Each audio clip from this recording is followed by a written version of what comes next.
একদিন এমন সময় এসেছিল যখন স্বয়ং মহাদেব শিবকেও অন্নের জন্য ভিক্ষার পাত্র হাতে নিতে হয়েছিল।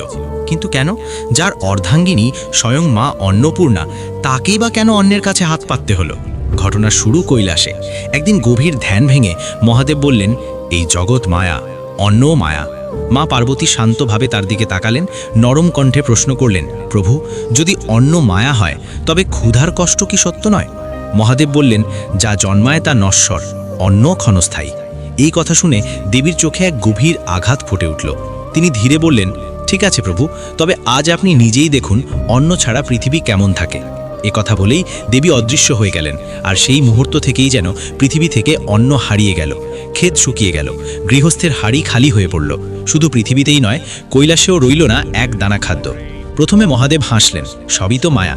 কিন্তু সময় যেতে লাগলো, ক্ষুধা ধীরে ধীরে শরীরকে দুর্বল করে তুলল। শেষে তিনি পৃথিবীতে নামলেন। রাজাদের দরজায় গেলেন, অন্ন নেই। ঋষিদের আশ্রমে গেলেন, সেখানেও অন্ন নেই। দাঁড়ে দাঁড়ে ভিক্ষা চাইলেন, কিন্তু সর্বত্র একই দৃশ্য, খালি হাড়ি। সারা পৃথিবী ঘুরেও একদানা অন্ন না পেয়ে ক্লান্ত ও ক্ষুধার্ত মহাদেব শেষ পর্যন্ত পৌঁছালেন কাশীতে। সেখানে তিনি এক আশ্চর্য দৃশ্য দেখলেন।